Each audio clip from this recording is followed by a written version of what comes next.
السلام علیکم ورحمۃ اللہ وبرکاتہ۔ کیا حال ہے بابا؟ اللہ آپ کو زندگی دے، سلامت رکھے۔ اللہ تعالیٰ آپ کو کسی کا محتاج نہ کرے۔ میں بڑی کوشش کروں گا کہ یہ کم سے کم ہو، لیکن ہو نہیں سکتا۔ لیکن جس وقت میں آپ کے لیے آپ کو کوئی وظیفہ دے رہا ہوتا ہوں، ایکچوئل دے نہیں رہا ہوتا، بتا رہا ہوتا ہوں، یہ تو سب اللہ کے کلام ہے، تو مجھے ایسے لگتا ہے جیسے آپ لوگ میرے ساتھ بیٹھے ہوئے ہیں، میں آپ کے ساتھ بیٹھا ہوا ہوں۔ تو جب آدمی ساتھ بیٹھا ہوتا ہے تو اپنے دل کی باتیں کرتا رہتا ہے۔ لیکن مجھے میرے بیٹے طیب قاسمی نے کہا ہے کہ 10 منٹ سے زیادہ نہ ہو، بلکہ کوشش کریں گے 5 منٹ کو۔ میں نے کہا 5 منٹ میں تو ایک بات بھی نہیں ہو سکتی، میں کیسے اس کو 5 منٹ میں کروں گا؟ یہی بات بھی جو میں آپ سے کر رہا ہوں 5 منٹ کی، شاید یہ ہو گئی ہو۔ تو بہرحال مختصر کوشش کروں گا۔ اللہ تعالیٰ آپ کے دل کو ذکر والا کر دے، آمین ثم آمین۔ تو بیٹا آپ نے کرنا جو ہے کہ آپ کو یاد ہوگا کہ شاید 2 یا 3 رمضان پہلے میں نے آپ کو جو وظیفہ بتایا تھا، اسی کو ہی پھر میں کنٹینیو کرنا چاہتا ہوں۔ وہ یہ ہے کہ آپ نے رمضان المبارک میں آپ کے اپنی جو معمولات ہوں اس کو اپنے اسی طرح جاری رکھنا ہے، جس طرح ہم جو اپنے وظائف پڑھ رہے ہیں، جس طرح ہمارے نماز ہوگی، جس طرح ہمارا روزہ ہوگا، اس کے معمولات اسی طرح رکھنے ہیں، اس کو تھوڑے سے آپ نے بڑھا دینا ہے۔ اور قرآن پاک کا جو آپ نے ختم کرنا ہے اس کو آپ کوشش کریں کہ وہ 11 رمضان تک ختم ہو جائے۔ ہر صورت میں آپ نے قرآن کا ختم 11 رمضان تک کرنا ہے۔ اور اس کو میں اصل میں اس وظیفے کو میں رمضان پیکج کہہ رہا ہوں، رمضان پیکج جیسے کلیئرنس سیل اللہ رب العزت نے لگائی ہوتی ہے، تو اسی حوالے سے میں یہ کہہ رہا ہوں۔ تو آپ نے کرنا جو ہے بیٹا کہ سورۃ رحمان کو آپ نے شروع کرنا ہے، سورۃ رحمان کا ختم کرنا ہے۔ سورۃ رحمان کو جب 125 دفعہ پڑھا جائے تو وہ ایک ختم ہو جاتا ہے سورۃ رحمان کا۔ تو آپ نے یہ کوشش کرنا ہے کہ آپ اگر قرآن پاک کو بھی ساتھ ساتھ پڑھیں یا اس کو بھی پڑھیں، یہ آپ پہ ڈیپینڈ کرتا ہے، لیکن سورۃ رحمان کو آپ نے زیادہ سے زیادہ پڑھنا ہے۔ آپ کے گھر کے سارے افراد کو کوشش کریں، ہر ذمہ لگا دیں کہ آج آپ نے سورۃ رحمان کتنی دفعہ پڑھی ہے۔ کسی نے 6 دفعہ، کسی نے 11 دفعہ، کسی نے 20 دفعہ، پھر آپ نے اس کو جمع کرنا ہے۔ جب 125 دفعہ ہو جائے تو وہ ایک ختم ہوگا، پھر اسی طرح دوسرا، پھر اسی طرح تیسرا، اسی طرح چوتھا۔ تو جو گھر کے بڑے ہیں تو ان سے آپ یہی کام کرائیے، افطاری وغیرہ وہ آپ خود کر لیجئے، سحری بھی خود بنائیے، ان کو کہیں کہ وہ سورۃ رحمان پڑھتے رہے۔ ٹھیک ہے، یہ اتنا بڑا عمل ہے، اتنا بڑا ہے، بس اس کے جو فوائد ہیں، اس کے جو مجربات ہیں، اس کے جو آپ پر نعمتیں ہیں، وہ میں بیان کرنے بیٹھوں تو شاید اس کی کئی گھنٹے لگ جائیں اور یہ آڈیو اپلوڈ ہو ہی نہ سکے۔ تو اس کو میں کروں گا بھی فقیر نگری پہ، تاکہ یہ رہ جائے ہمیشہ کے لیے، میں رہوں نہ رہوں یہ رہ جائے۔ تو اس کو آپ نے ختم قرآن کر کے سورۃ رحمان کو کوشش کیجئے گا کہ تھوڑا تھوڑا سمجھیے گا بھی ضرور، پڑھنا تو لازمی ہے، تھوڑا سا سمجھ جائیں۔ جس طرح سورۃ رحمان ہے، مجھے ایسے لگتا ہے آپ دیکھیں قرآن پاک کی ایک صفت یہ بھی ہے، اللہ رب العزت نے اس میں ایسا ایک وہ کیا ہے کہ آپ اس کو جتنی دفعہ پڑھیں گے، ہر دفعہ یہ آپ کو ایک اپنا اندر سے ایک اور مطلب یا ایک اور اس کا تشریح یا ایک اور تصور آپ کو دیتا رہے گا، کیونکہ آپ اسے اپنی عمر کے 60 سال تک پڑھتے رہیں، 80 سال تک پڑھتے رہیں، آپ کبھی سیر نہیں ہوں گے۔ چاہے آپ اسے ترجمے سے بھی پڑھتے رہیں، دنیا کی کوئی ایسی کتاب نہیں ہے جسے آپ 2 یا 3 دفعہ سے زیادہ پڑھ سکیں۔ اس کو آپ 1 کروڑ دفعہ پڑھیں، آپ اسی طرح آپ کو لطف آئے گا، اسی طرح آپ انجوائے کریں گے۔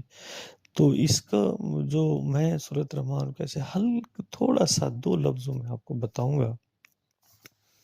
مجھے ایسے لگتا ہے کہ جیسے ماں باپ جو کرتے ہیں اولاد کے لیے، ماں کرتی ہے یا باپ کرتا ہے، جو سارا کچھ کر لیتے ہیں، تو اس میں اگر کبھی کبھی اولاد کہتی ہے جی ہمارے لیے آپ نے کیا کیا ہے، آپ یہ کر سکتے تھے آپ نے نہیں کیا، یا جتنا کیا ہے تو یہ کیا ہے؟ تو ماں باپ پھر اگر پیار سے بھی کہیں تو یہ کہتا ہے یار میں نے یہ آپ کے لیے یہ مکان بنا دیا اور میں کیا کرتا، یار میں نے آپ کے لیے وہاں اتنی زمین لیا اور میں کیا کرتا، یار میں نے آپ کے لیے وہ کاروبار کھڑا کر دیا تھا اور میں کیا کرتا، یار میں نے یہ آپ کے لیے گاڑی لیا اور میں کیا کرتا۔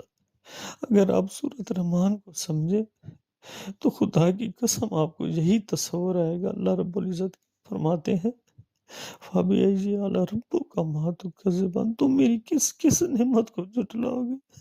اللہ رب العزت کہتا ہے میں اور آپ کو کیا دیتا ہے، ایسا لگتا ہے کہ جیسے ساری نعمتیں مکمل کر کے سارا کچھ دے کے جب آدمی کو جب اس نے ناشکرہ دیکھا تو اس کے بعد اللہ رب العزت نے فرمایا کہ میں اور کیا کرتا تمہیں، تم میری کس کس نعمت کو جھٹلاؤ گے بتاؤ۔ ایک ایک جگہ پہ جیسے کسی کو کوئی ہاتھ رکھ کے نا کندھے پہ، جیسے کوئی باپ یا ماں ہاتھ رکھ کے کندھے پہ ایسے کہتی ہے فَبِأَيِّ آلَاءِ رَبِّكُمَا تُكَذِّبَانِ، جب ماں باپ کہتے ہیں میں اور آپ کو کیا دیتا مجھے بتاؤ، تم میری کس کس چیز کو کہو گے کہ یہ اس طرح۔ اگر آپ دیکھیں قرآن پاک پورا ختم کر لیں، میں اس لیے کہہ رہا ہوں پہلے قرآن پاک ختم کر لیں پھر اس کو پڑھیں، پھر اللہ کی نعمتوں کو یاد کریں جو اس نے آپ کو دی ہیں، کہ اس نے آپ کو اولاد دی ہے، اس نے آپ کو ام، عزت دی ہے، اس نے آپ کو رہنے کی جگہ دی ہے، اس نے آپ کو کھانے کا دیا ہے، اس نے آپ کو کھانے کے لیے دیا ہے، اس نے آپ کو آنکھیں دی ہیں، اس نے آپ کو دان دی ہیں، اس نے آپ کو سمجھ دی ہے، اس نے آپ کو یہ دنیا دی ہے، اس نے آپ کو یہ چاند تارے دے۔ آپ میں کہتا ہوں آپ پڑھتے رہیں دل میں سوچتے رہیں، پڑھتے رہیں دل میں سوچتے رہیں، اور یہ میں تو کہتا ہوں اس سے بڑی اور کیا نعمت ہو کہ اللہ نے آپ کو یہ رمضان المبارک دے دیا ہے، اس سے بڑی نعمت کیا ہو کہ ہر چیز کا آپ کے لیے پیکج دے دیا ہے۔ میں کہتا ہوں جو شوگر اور یہ بلڈ پریشر اس چیز کے جو دنیا میں آج علاج ہو رہے ہیں وہ یہی کہتے ہیں کہ آپ کھانے کے ٹائم کو وقفہ دیں آپ کا یہ ٹھیک ہو جائے گا۔ اور میں حیران ہوں اللہ رب العزت نے ہمیں اس 11 مہینے میں ایک مہینہ اتنی بڑی نعمت دے دی کہ ساری بیماریاں ختم، ہر چیز ختم۔ کوئی ضرورت نہیں ہے یہ بات کہنے کا شوگر والا روزہ نہ رکھے، کوئی بات یہ کرنے کی ضرورت نہیں ہے۔ میں کہتا ہوں اس کی شوگر ٹھیک اسی روزے سے ہوگی، اس کا بلڈ پریشر ٹھیک اسی روزے سے ہوگا، اس کی دل کی بیماریاں ٹھیک اسی روزے سے ہوگی۔ آج تک روزے نہ رکھ کر، آج تک اس طرح نہ کر کے کون سے آپ نے اپنی شوگر ٹھیک کر لیا؟ میں دعوے سے کہتا ہوں آپ رکھیں آپ کی شوگر ٹھیک ہو جائے گی۔ میں اس بات کو بہت لمبا نہیں کرنا چاہتا۔ میں اس دفعہ انشاءاللہ اس رمضان شریف کے بعد جو فری اپنا شوگر کی وہ کھولوں گا بیٹھک میں، کسی قسم کی کوئی شوگر، کسی قسم کا کوئی بلڈ پریشر، دل کے مریض آپ میرے پاس ہیں، میں آپ کی غذا کی سٹائل سے آپ کے اللہ کے فضل و کرم سے یہ ختم کر دوں گا۔ لیکن آپ روزے بے شک رکھیں، ان روزوں میں کوشش کریں کہ یہ جو آرٹیفیشل چیزیں ہیں، یہ جو پیزے ہیں، مکرونیز ہیں، یہ جو کوک ہیں، یہ ساری چیزیں چھوڑ دیں۔ ٹھیک، اللہ نے آپ کو علاج کا ایک طریقہ بتایا ہے، روزے رکھیں اور اس کے ساتھ یہ کریں، اور ساتھ ہی فَبِأَيِّ آلَاءِ رَبِّكُمَا تُكَذِّبَانِ، اور یہ اللہ کی نعمت سمجھ کے، اللہ کی نعمت سمجھ کے، اللہ کی نعمت سمجھ کے اس رمضان شریف کو گزاریے، اس میں ساری نعمتوں کا مزہ لیجئے، بھرپور عبادت اتنی کیجئے، اتنی کیجئے، اتنی کیجئے کہ آپ کو بھی پتہ چلے کہ آپ عبادت کر رہے ہیں، ہر چیز کو چھوڑ دیں۔ اسی میں رزق ہے، اسی میں صحت ہے، اسی میں محبت ہے، اسی میں عافیت ہے، اس میں دنیا ہے، اسی میں آخرت ہے۔ اللہ تعالیٰ آپ کے دل کو ذکر والا کر دے، اللہ تعالیٰ آپ کی ہڈی چمڑی بال بال کو ذکر والا کر دے، اللہ رب العزت آپ کو کسی کا محتاج نہ کرے، اور اللہ رب العزت آپ کو کسی کا محتاج نہیں کرے گا انشاءاللہ۔ اللہ تعالیٰ کے فضل و کرم سے آپ اسی وظیفے کو اس رمضان شریف میں کیجئے، اللہ آپ پر اپنی نعمتیں نچھاور کر دے گا، اللہ آپ پہ اپنی نعمتیں نچھاور کر رہا ہے۔ اور کسی ڈاکٹر سے نہ ڈریے، کسی ڈاکٹر سے نہ ڈریے، اللہ تعالیٰ آپ کو اپنی دوائیوں سے، اللہ تعالیٰ ڈاکٹروں سے، ہر مرض سے دور کر دے گا۔